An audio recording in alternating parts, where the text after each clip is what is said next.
ของชนประธานเรือนจำครับธนวัฒน์ถือก่อนในฟาวครับธนวัฒน์อินชัยวงศ์ธนวัฒน์เปิดมาเป็นเจษฎาให้บริบูรณ์จ่ายคืนหลังมาขวามาเปิดออกครับลูกนี้เจษฎาบุญกิจพาชัยธนวัฒน์อินชัยวงศ์ทุ่มเข้าไปครับกับสิงหาศรีบุญมาธนพัฒน์จับไม่อยู่ก็บอลออกไปครับ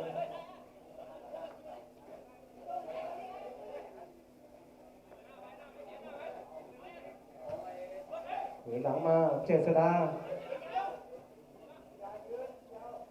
บริบูรณ์เจษฎาเปิดไปหน้าประตูเปิดไปกลางสนามหลอกเขาตรงนี้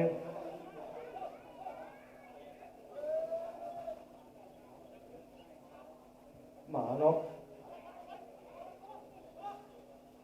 ของคนสาวดูครับชยาลินโอเวอร์เดนเอาใครถึงก่อนครับ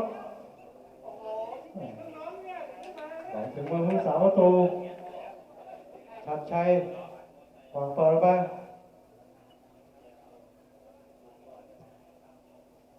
เอาเกี่ยวไม่อยู่ครับหมานกหอมเลือดขึ้นหลังมาป่าไว้เข้าด้านหลังฝ่าไว้ผู้สินเราเว้นเปล่าให้ทั้งฝั่งทีมส่วนประธานเรือนจำถึงเวลาแรกยังฟิตกันอยู่ครับ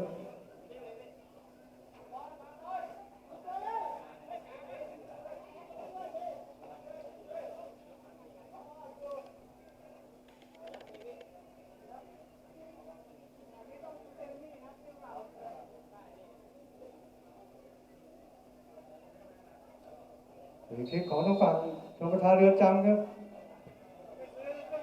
ลบเปิดโอ้ออกครับตรงนี้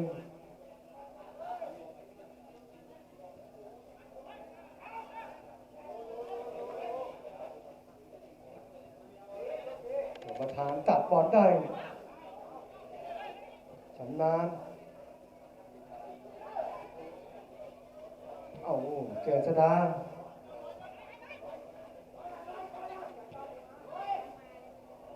ทำไมลูกนี้ช้างดาวซิงเนี่ยยิงไปตรงตัวชัดชัยรับหลุดแต่ยังทันอยู่ไม่ออกเส้นหลังครับตรงนี้เพื่อไปครับ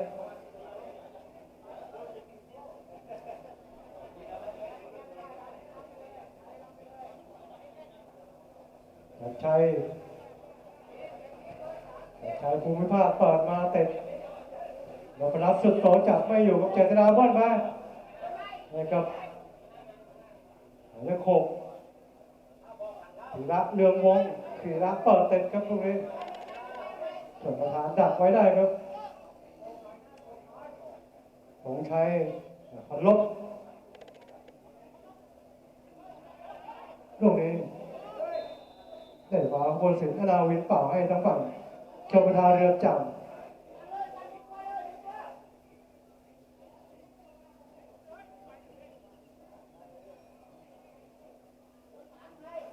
ลบพุทธานุชาติครับจะเป็นผู้บอลตรงนี้ขึ้นมา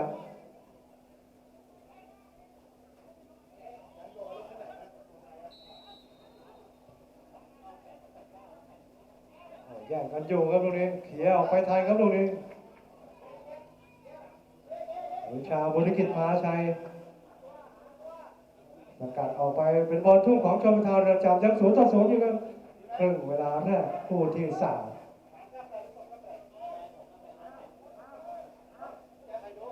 ธันวา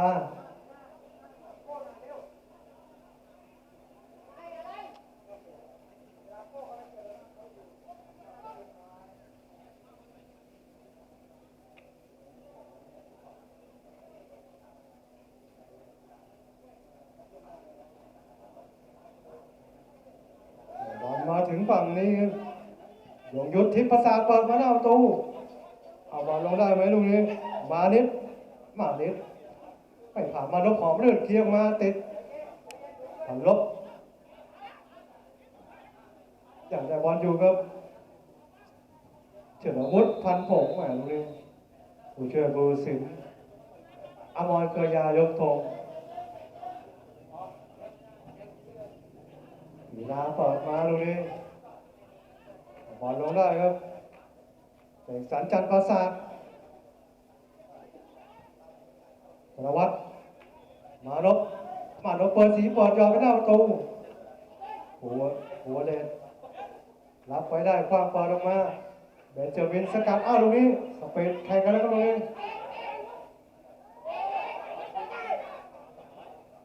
รับไปได้ครับชัดชัยธนวัฒน์เปิดลงมาให้มานิดเกียรติดามานิดตะวันเปิดสรุปช่วยประกาศใครเก็บกุญแจโตต้า เหรอ ได้ของรอบิดาครับครับ ดูรถยนต์นี้ ครับเลยทุกคน ใครเก็บกุญแจรถยนต์โตโยต้าได้เอามาคืนทีมไพโรจน์วงปอด้วยนะครับกุญแจรถโตโยต้าพีระเรืองวงทางเราซีเนียยังขึงอยู่ครับพีระหลอกซ้ายหลอกขวาเอาบอลหนีมาทางกว้างจ่ายย้อนมาให้กับนพรัตน์ยิงข้ามคานครับกุญแจรถโตโยต้าใครเก็บได้มาคืนทีมไพโรจน์วงปอด้วยนะครับของพันตำรวจโทปีดาบุญทนเขาแกรถยนต์โตโยต้า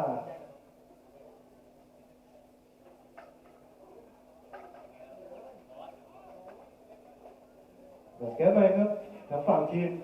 ชนประธานเรือนจำกลางกำแพงเพชรตัดชัย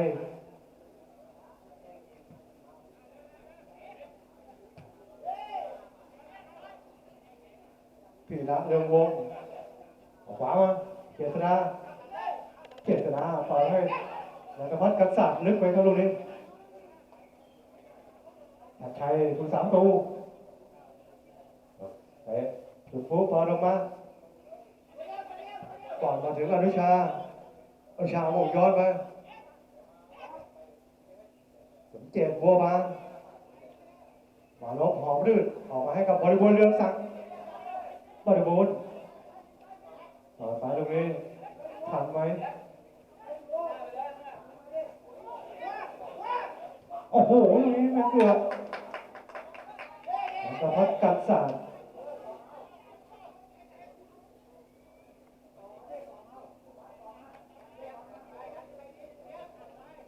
ยงยุทธมาต่อไปตรงนี้ทันไหมต่อพดตรงนี้มานิดขยับปุ๊บล้าวเลยครับเดี๋ยวแกไม่ครับทางฝั่งชางเราซีเนี่ยเกียรติดามาให้กับนันทพัฒน์เดชไปให้กับพีระพลิกออกมาตะวันเปิดไม่ผ่านธนวัฒน์ไปให้กับพันลบพุทธานุชาติมาทันไหมลูกนี้ยิงเบาไปครับลูกนี้พอสุดแล้วนิด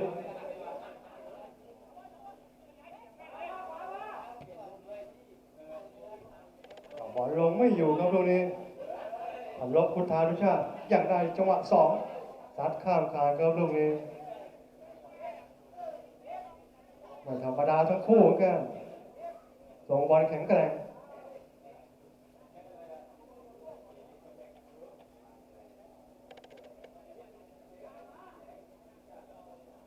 หัวเดชลาแดงก็ผู้สาวตัวของทางฝั่งทีมชาติของเราซีเนียร์หัวเดชเอาปอมาเทศลูกนี้ประพจน์ดีว่าสมเจตบัวบานเคลียร์ทิ้งออกไปทันครับ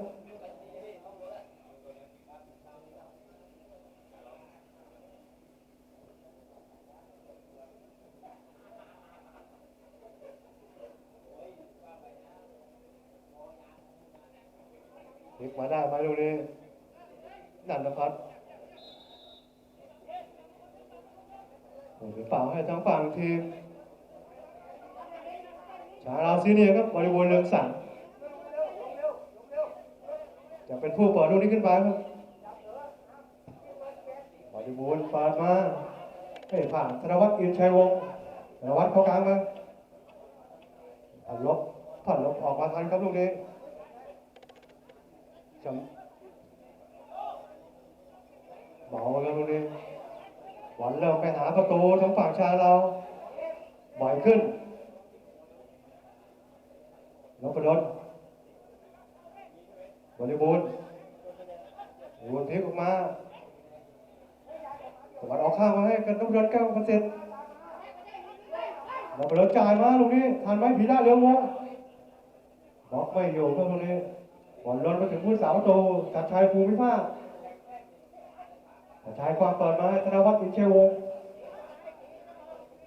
ไม่ใช่ครับหมายเลข18เสกสรรจันทร์ปราสาทลบออกขวามาออกกลางมาลบเปิดออกขวาถันว้ารออยู่ว่าตรงนี้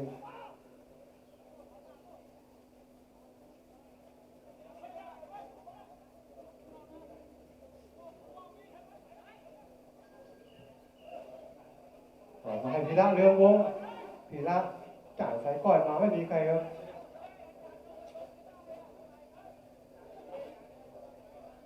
ออกมาในแดนพุ่งสาวตูชัดชัยภูมิภาคจะได้ลูกนี้ขึ้นมาวางเปิดออกมาถัดไหมลูกนี้เอาไม่อยู่ครับลูกนี้ยงยุทธทิพย์ประสาทอยากแก้ไขเอาคืนออกมาได้ครับต่อสั้นไปไหมลูกนี้เจษฎาคืนหลังมาตั้งต้นมาที่สมเจตบัวบานล็อกหลบอะไรครับสมเจตเข้ากลางมาเจษฎาให้นพรัตน์สุดโตเข้ามาเจษฎาเปิดติดทันไหมลูกนี้ไม่ทันครับลูกนี้ยงยุทธทิพย์ประสาทเจษฎาให้นพรัตน์สุดโตนพรัตน์สั้นมาบริบูรณ์บอลติดนิดนึงบอลไปถึงประพจน์ออกขวาไปดูดิมาเสิร์ฟชูแก้วมาเสิร์ฟพลิกกลับมาจะเปิดได้ไหมมาเสิร์ฟชูแก้วให้ครับมานิดเปิดมาลูกนี้บอลมาถึงยงยุทธเล่นสั้นไหมทันไหมลูกนี้เอกลินตั้งมาจ่ายไว้ลูกนี้ยิงโอ้ตรงตัวครับตรงนี้ไม่ได้ครับแถว2ยังถึงต่อเนื่องธันวายิงสวนกลับไปไม่ผ่านของหลังอนุชาสกัดออกมาล็อกหลบมาได้ครับมานิดเปื้อนสีมานิดล็อกหลบนิดนึงแต่เข้าขวาไหลออกมาให้กับพลบคุณฐานุชาติเปิดเข้ามาหาผลได้เต็มข้อโอ้ตรงตัวครับตรงนี้เกือบได้รู้แล้วครับตรงนี้พลบคุณฐานุชาติ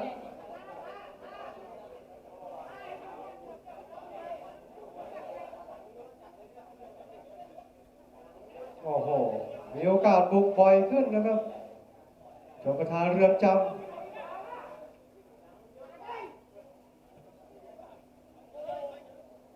เอาลูกนี้นันทพัฒน์เดี๋ยวกับเสกสรรจันทร์ปราสาทบังไปนึกไม่ได้กับนี้ธงชัยใจแสบ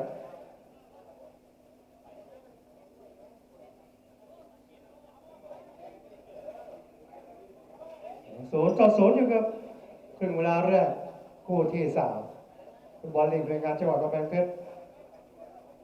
วันนี้ก็วันที่13 พฤษภาคมเลยครับเหลืออีกประมาณ4 สัปดาห์4 แมตช์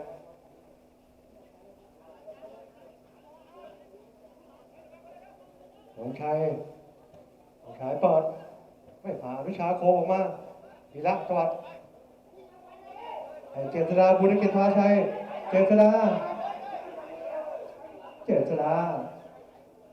ล็อกแล้วไหลโอ้โหลูกนี้ของหลังเก่าครับลูกนี้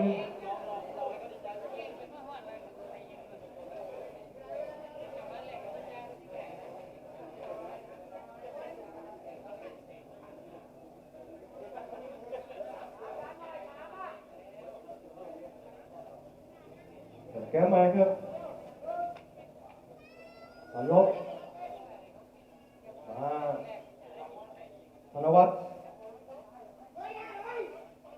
ชัยวงศ์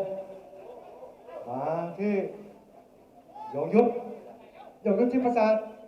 ให้มานิดเปิดสีมานิดล็อกขวายิงไกลโอ้โหหัวเหลยด้านเดียวต้องปัดเลยครับตรงนี้ลูกกำลังจะโค้งเข้ากรอบเสาสองโอ้โหได้ลุ้นเป็นระยะทั้งสองทีมเลยครับตอนนี้และการสนุกตั้งแต่ครึ่งเวลาแรกครับ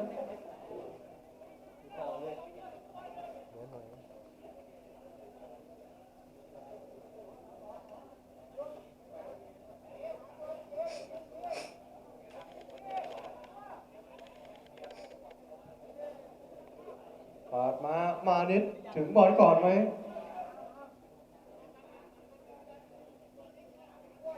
มานิดเข้ากลางมาให้กับเลข18ครับแสงสรรจันทร์ปราสาทโดนบังไว้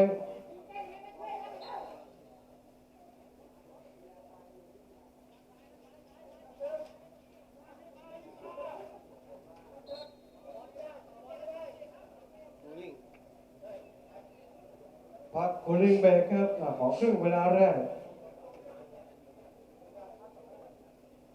สนุกครับยัง0-0เลยครับสี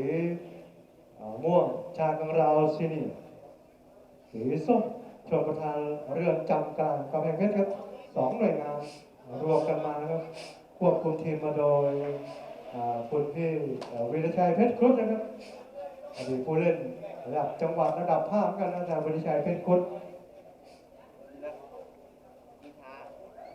ต้องได้เหรียญทองมาด้วยครับเวลาก้าวกระโดดกีฬาแห่งประเทศไทยครับที่จังหวัดน่านหรือเพชรบูรณ์คุณพี่วิรชัยเพชรครุฑ